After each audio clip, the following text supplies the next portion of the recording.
Hello friends, இந்த வீடியோவில் நம்ம அடுத்த set of duty drawback provisions பார்க்க போகிறோம். இவ்வளோ நேரம் டியூட்டி ட்ராபேக் ரேட்ஸு எத்தனை மாதத்துக்குள்ளே பண்ணணும், எவ்வளோ ரேட்டுன்னெலாம் சொல்லி பார்த்தோம்.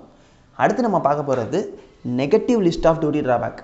இந்த நெகட்டிவ் லிஸ்ட் பற்றி நம்ம ஏற்கனவே ஜிஎஸ்டிலே பார்த்துருக்கோம்.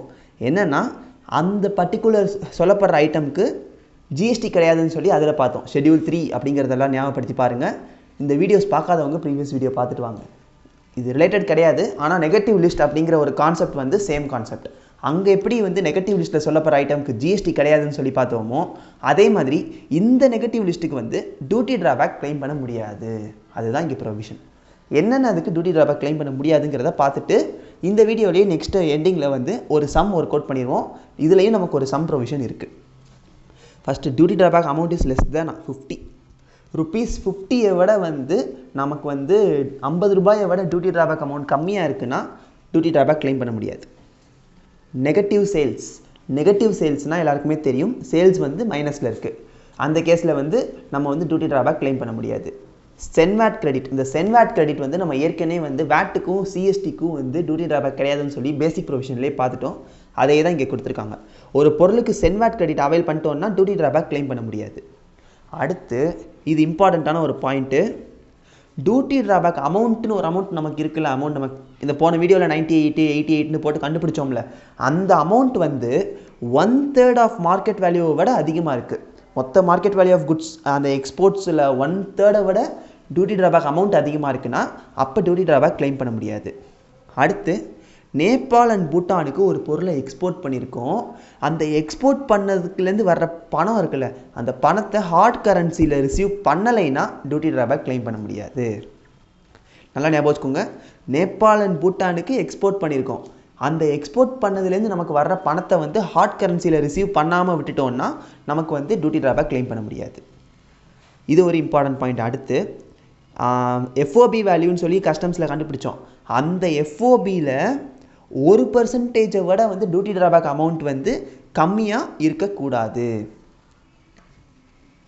சொல்லிட்டேன், அதிகமாக இருக்கக்கூடாது. இந்த 1% விட அதிகமாகவோ இல்லை 500 விட அதிகமாகவோ இருந்தால் தான் டியூட்டி ட்ராபேக் கிளைம் பண்ண முடியும். கம்மியாக இருந்துச்சுன்னா கிளைம் பண்ண முடியாது. அதிகம் நல்லா ஞாபகம், அதிகமாக இருக்கக்கூடாது. அடுத்து இந்த டியூட்டி என்டைட்டில்மெண்ட் பாஸ்புக் அப்படிங்கிறது ரொம்ப இம்பார்ட்டன்ட் ப்ரொவிஷன் கிடையாது, உங்களுக்கு ஃபைனலில் வரும். இதில் நம்ம வந்து ஒரு கிரெடிட் அவைல் பண்ணிட்டோம்னா இங்கே டியூட்டி ட்ராபேக் நம்ம கிளைம் பண்ண முடியாது. அடுத்து ஆர்பிஐ சொல்கிற ஸ்பெசிஃபைடு டைம் டியூரேஷனுக்குள்ளே வந்து நம்ம சேல் ப்ரொசீட்ஸை ரிசீவ் பண்ணலைன்னா டியூட்டி ட்ராபேக் கிளைம் பண்ண முடியாது. லாஸ்ட் பாயிண்ட், எக்ஸ்போர்ட்டட் குட்ஸை விட டியூட்டி ட்ராபேக் அமௌண்ட் அதிகமாகிடுச்சுன்னா கிளைம் பண்ணக்கூடாது. இதெல்லாம் தான் இம்பார்ட்டன்ட் ப்ரொவிஷன்ஸ். ஒரு தடவை நம்ம பேசிக்காக பார்ப்போம். அமௌண்ட் 50 ரூபாயோட கம்மியாக இருக்கக்கூடாது, நெகட்டிவ் சேல்ஸாக இருக்கக்கூடாது, சென்வாட் கிரெடிட் அவைல் பண்ணியிருக்கக்கூடாது, அமௌண்ட் வந்து 1/3 ஆஃப் மார்க்கெட் வேல்யூவை விட அதிகமாக இருந்துடக்கூடாது. அப்புறம் நேபாள் அண்ட் பூட்டானுக்கு எக்ஸ்போர்ட் பண்ணிவிட்டு அதுலேருந்து வர்ற பணத்தை ஹார்ட் கரன்சியில் ரிசீவ் பண்ணாமல் விட்டுட்டா கிளைம் பண்ண முடியாது. எஃப்ஓபி வேல்யூவில் 1% விட அதிகமாக இருக்கணும், இல்லை 500 ருபீஸை விட அதிகமாக இருக்கணும். அடுத்து டியூட்டி என்டைட்டில்மெண்ட் பாஸ்புக்கை நம்ம கிளைம் பண்ணிட்டா டியூட்டி ட்ராபேக் கிளைம் பண்ண முடியாது. சேல் ப்ரொசீட்ஸை வந்து ஆர்பிஐ சொன்ன டயத்துக்குள்ளே ரிசீவ் பண்ணலைன்னா கிளைம் பண்ண முடியாது. ட்ராபேக் அமௌண்ட் வந்து எக்ஸ்போர்ட்டட் குட்ஸை விட அதிகமாகிடுச்சுன்னா நம்ம கிளைம் பண்ண முடியாது. ஓகே, இப்போது இந்த நெகட்டிவ் லிஸ்ட்டை வச்சு ஒரு சின்ன சம் ஒர்க் அவுட் பண்ணிடுவோம். இதில் பார்த்தீங்கன்னா எக்ஸ்போர்ட் பண்ணியிருக்கோம், டியூட்டி ட்ராபேக் அவைலபிளா அப்படின்னு சொல்லி கேட்குறாங்க. ப்ராடக்ட் ஏக்கு எஃப்ஓபி வேல்யூ வந்து 2,50,000, market value 1,80,000, duty drawback rate 30% of FOB. Okay, first point நம்ம என்ன சொல்லியிருக்கோம்,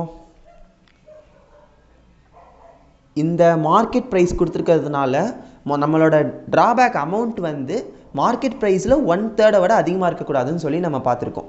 ஃபஸ்ட்டு ட்ராபேக் அமௌண்ட் எவ்வளோ, 2,50,000 30%, விச் மீன்ஸ் 75,000. இது ஒரு ரேட்டு. மார்க்கெட் ப்ரைஸில் எவ்வளோ தாண்டக்கூடாதுன்னு சொல்லி பார்த்தோம், 1/3 தாண்டக்கூடாதுன்னு சொல்லி பார்த்தோம். ஸோ 1,80,000 இன்ட்டு 1/3 போட்டால் என்ன வரும், 60,000 தாண்டிருச்சு. அதனால மேக்ஸிமம் லிமிட் எவ்வளோ, 60,000 தான். ஏன்னா நமக்கு என்ன சொல்லிட்டாங்க, 1/3 ஆஃப் மார்க்கெட் ப்ரைஸை விட அதிகமாக இருக்கக்கூடாதுன்னு சொல்லிட்டாங்க. ஸோ 1/3 ஆஃப் மார்க்கெட் ப்ரைஸ் 60,000 தான். ஸோ அதை தாண்டக்கூடாது. நெக்ஸ்ட்டு பாயிண்ட்டு, 0.75% ஆஃப் எஃப்ஓபி தான் நமக்கு ரேட்டே வருது. ஸோ 1 lakhல 0.75% போட்டால் 750. ஓகே, இப்போ ட்ராபேக் அமௌண்ட் அவைல் பண்ணிக்கலாமா அப்படின்னு கேட்டால் பண்ணலாம். ஏன் பண்ணலான்னா இது 0.75 தானே சார் இருக்குது, ஆனால் நமக்கு வந்து ரூல் படி வந்து 1% பார்த்தோமே அப்படின்னு சொல்லி நம்ம கேட்கலாம். ஆனால் 1% மட்டும் ரூல் கிடையாது, 500 ரூபாயும் ரூல் தான். ஸோ இது ரெண்டில் எதுனாலும் ஓகே தான். என்ன தான் வந்து இந்த 0.75 அப்படிங்கிறது வந்து 1%-ஐ விட கம்மியாக இருந்தாலும் amount is greater than 500. So 500 விட அதிகமாக இருக்கிறதுனால நம்ம வந்து டியூட்டி ட்ராபேக் கிளைம் பண்ணிக்க முடியும். Third case 3.5 FOB 8 lakh 8,50,000. இதில் பார்த்தோன்னே நமக்கு தெரிஞ்சிருச்சு. லாஸ்ட் பாயிண்ட் என்ன பார்த்தோம், duty drawback amount exceeds the market value அப்படிங்கிற மாதிரி நம்ம பார்த்தோம். ஸோ அது மட்டும் கிடையாது, நமக்கு வந்து எக்ஸ்போர்ட்டே அதிகமாகிடுச்சு.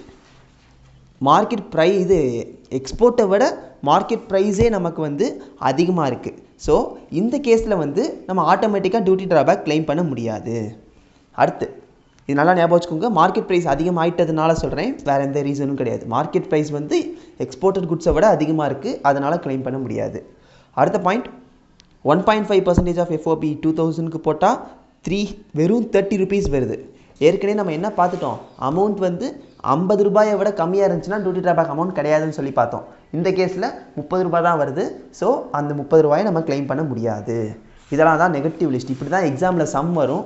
இந்த சம்மே ஒரு இம்பார்ட்டன்ட் சம், எக்ஸாமில் நிறைய தடவை கேட்டிருக்காங்க. ஸோ இந்த வீடியோவை மறக்காமல் பாருங்கள். ஏதாச்சும் டவுட்ஸ்னால் கமெண்ட்ஸில் கேளுங்க. தேங்க்யூ.